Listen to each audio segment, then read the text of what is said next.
ओम ह्रीं भुवनेश्वरी देव्ये नमः। लं पृथ्व्यात्मकं गंधम परिकल्प्यामि। जय माता दी।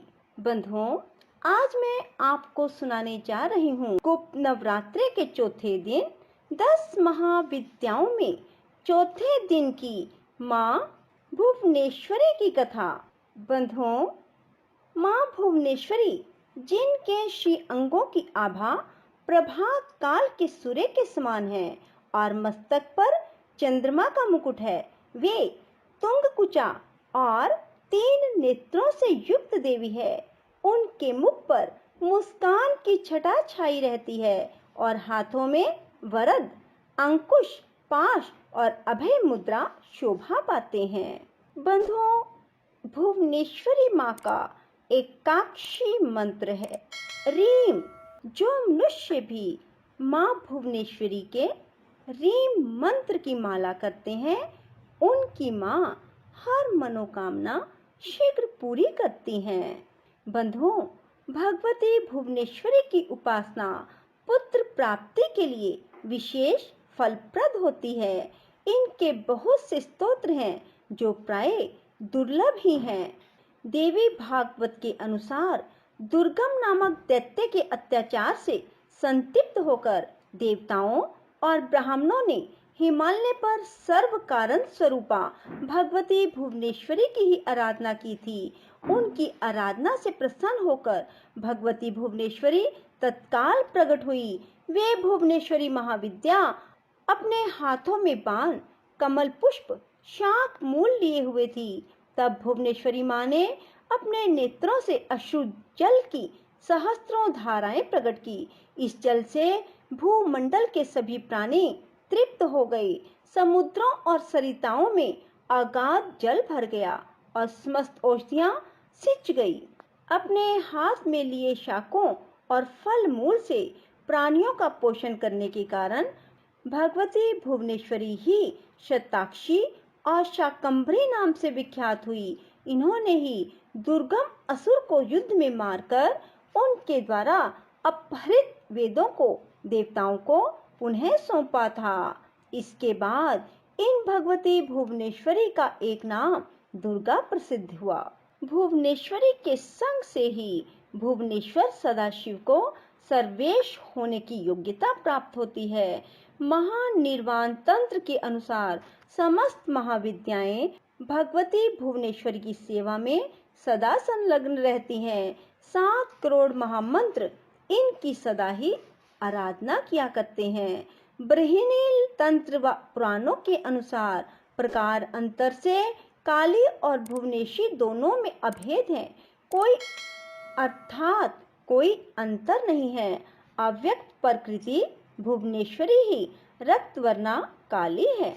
बंधुओं, 10 महाविद्याओं में से देवी भुवनेश्वरी को चौथे स्थान पर पूजा जाता है।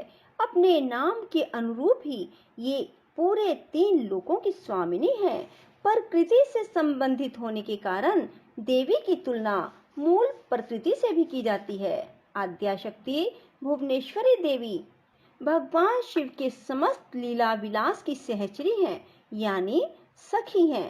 इस संबंध में मैं आपको एक पौराणिक कथा सुनाने जा रही हूँ। एक बार मधुकैटभ नामक महादैत्यों ने पूरी पृथ्वी पर हाहाकार मचा रखा था। तब सभी देव मिलकर भगवान विष्णु के पास गए और उनको अपनी निद्रा का त्याग करने के लिए प्रार्थना करने लगे, ताकि वे जल्दी से उठकर मधुकैटभ को मारकर उनकी रक्षा करें। भगवान विष्णु ने निद्रा का त्याग किया और जागृत हुए।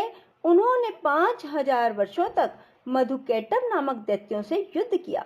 बहुत अधिक समय तक युद्ध करते हुए भगवान विष्णु थक गए और वे अकेले ही युद्ध कर रहे थे। अंत में उन्होंने अपने अंतःकरण की शक्ति योग माया आद्या शक्ति से सहायता के लिए प्रार्थना की। तब देवी ने उन्हें आश्वस्त किया कि वे उन दोनों दैत्यों को अपनी माया से मोहित कर देंगी। योग माया आद्या शक्ति की माया से मोहित होकर दैत्य भाई भगवान विष्णु से कहने लगे, हमारा वध ऐसे स्थान पर करो जहाँ ना ही जल हो ना ही स्थल। भगवान विष्णु ने दोनों दैत्यों को अपनी जंघा पर रखकर अपने चक्र से उनके मस्तक को देह से अलग कर दिया। इस प्रकार उन्होंने मधुकैटभ का वध किया, परंतु वे केवल निमित्त मात्र ही थे। उसके बाद ब्रह्मा, विष्णु और शंकर ने देवी आदिशक्ति योग निद्रा महामाया की स्तुति की, जिससे प्रसन्न होकर आदि शक्ति ने ब्रह्मा जी को सृजन, विष्णु को पालन, शंकर को संहार के देव चुना। ब्रह्मा जी ने देवी आदि शक्ति से प्रश्न किया कि अभी चारों ओर केवल जल ही जल फैला हुआ है, पंच तत्व, गुण, तन मात्राएं और इंद्रियां कुछ भी व्याप्त नहीं है, तथापि तीनों देव शक्तिहीन हैं। देवी ने मुस्कुराते हुए उस स्थान पर एक सुंदर विमान को प्रस्तुत किया और तीनों देवताओं को विमान पर बैठ अद्भुत चमत्कार देखने का आग्रह किया। तीनों देवों के विमान पर आसीन होने के बाद वह देवी विमान आकाश में उड़ने लगी और उड़कर ऐसे स्थान पर पहुंचा जहां जल नहीं था। वह विमान वायु की गति से चलने लगा, एक सागर के तट पर पहुंचा। वहां का दृश्य अत्यंत मनोहर था, अनेक प्रकार के पुष्प वाटिकाओं से सुसज्जित था। तभी वहां देवों ने एक पलंग पर एक दिव्यांगना को बैठे देखा। देवी ने रक्त पुष्पों की माला और रक्तांबर धारण कर रखी थी। वह पाश, अंकुश और अभय मुद्रा धारण किए हुए देवी भुवनेश्वरी त्रिदेवों को सन्मुख दृष्टि गोचर हुई, जो सहस्त्रों उदित सूर्य के समान कांतिमयी थी। ये सब देखने के बाद भगवान विष्णु ने अपने अनुभव से शंकर और ब्रह्मा जी से कहा, ये साक्षात देवी जगदम्बा महामाया है और इसके साथ ही यह देवी हम तीनों और संपूर्ण चराचर जगत की कारण रूपा है। तीनों देव भगवती भुवनेश्वरी की स्तुति करने के निमित्त उनके चरणों के निकट आए।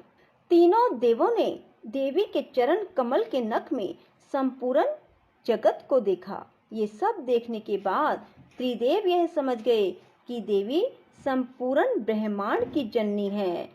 बोलो भुवनेश्वरी माता की जय हो, सच्चे दरबार की जय हो। जय कारा शिरावली दा, बोल साचे दरबार की जय हो। ओम ह्रीं भुवनेश्वरी दिव्ये नमः। लं पृथ्व्यात्मकं गंधं परिकल्पयामि। ओम ह्रीं भुवनेश्वरी दिव्ये नमः। लं पृथ्व्यात्मकं गंधं परिकल्पयामि। ओम ह्रीं भुवनेश्वरी दिव्ये नमः। लं पृथ्व्यात्मकं गंधं परिकल्पयामि। ओम ह्रीं भुवनेश्वरी दिव्ये नमः। लं पृथ्व्यात्मकं गंधं परिकल्पयामि। ओम ह्रीं भुवनेश्वरी दिव्ये नमः। लं पृथ्व्यात्मकं गंधं परिकल्पयामि। ओम ह्रीं भुवनेश्वरी दिव्ये नमः। लं पृथ्व्यात्मकं गंधं परिकल्पयामि। ओम ह्रीं भुवनेश्वरी दिव्ये नमः। लं पृथ्व्यात्मकं गंधं परिकल्पयामि। ओम ह्रीं भुवनेश्वरी दिव्ये नमः। लं पृथ्व्यात्मकं गंधं परिकल्पयामि। ओम ह्रीं भुवनेश्वरी दिव्ये नमः। लं पृथ्व्यात्मकं गंधं परिकल्पयामि। ओम ह्रीं भुवनेश्वरी दिव्ये नमः। लं पृथ्व्यात्मकं गंधं परिकल्पयामि। ओम ह्रीं भुवनेश्वरी दिव्ये नमः।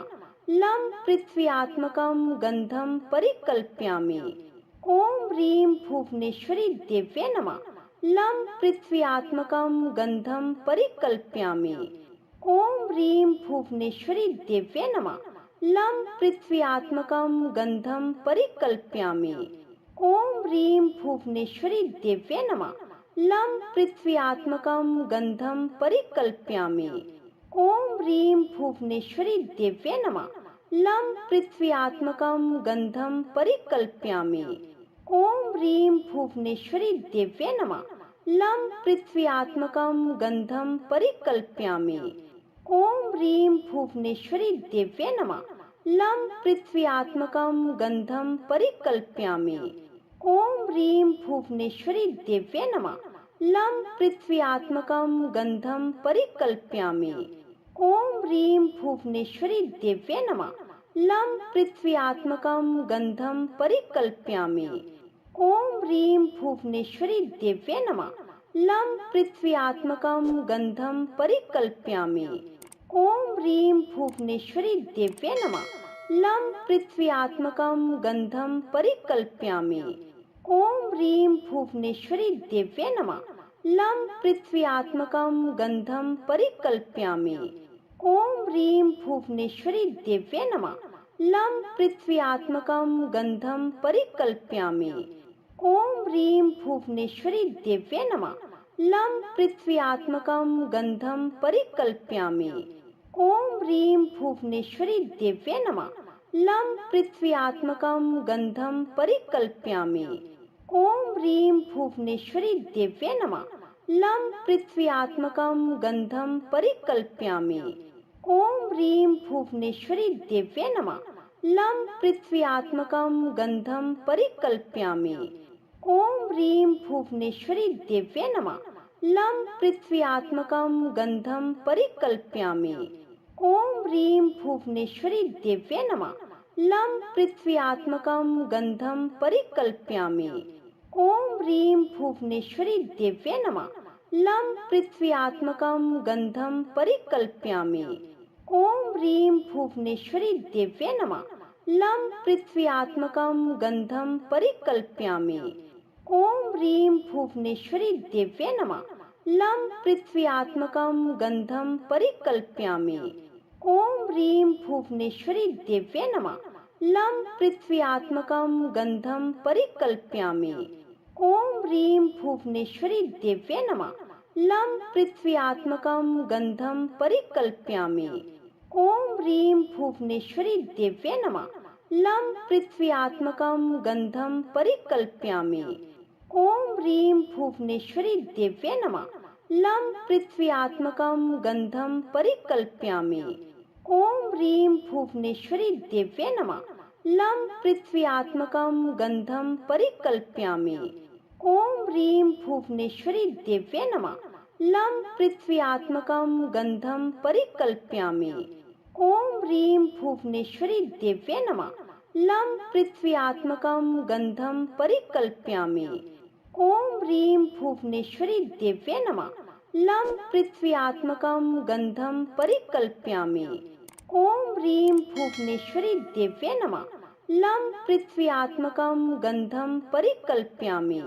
ॐ ह्रीं भुवनेश्वरी देव्ये नमः। लं पृथ्व्यात्मकं गन्धं परिकल्पयामि। ॐ ह्रीं भुवनेश्वरी देव्ये नमः। लं पृथ्व्यात्मकं गन्धं परिकल्पयामि। ॐ ह्रीं भुवनेश्वरी देव्ये नमः। लं पृथ्व्यात्मकं गन्धं परिकल्पयामि। ॐ ह्रीं भुवनेश्वरी देव्ये नमः। लं पृथ्व्यात्मकं गन्धं परिकल्पयामि। ॐ ह्रीं भुवनेश्वरी देव्ये नमः। लं पृथ्व्यात्मकं गन्धं परिकल्पयामि। ॐ ह्रीं भुवनेश्वरी देव्ये नमः। लं पृथ्व्यात्मकं गन्धं परिकल्पयामि। ॐ ह्रीं भुवनेश्वरी देव्ये नमः। लं पृथ्व्यात्मकं गन्धं परिकल्पयामि। बंधुओं, यदि आपको हमारी ये कथा पसंद आए तो इसे लाइक करें और शेयर भी जरूर करें। धन्यवाद।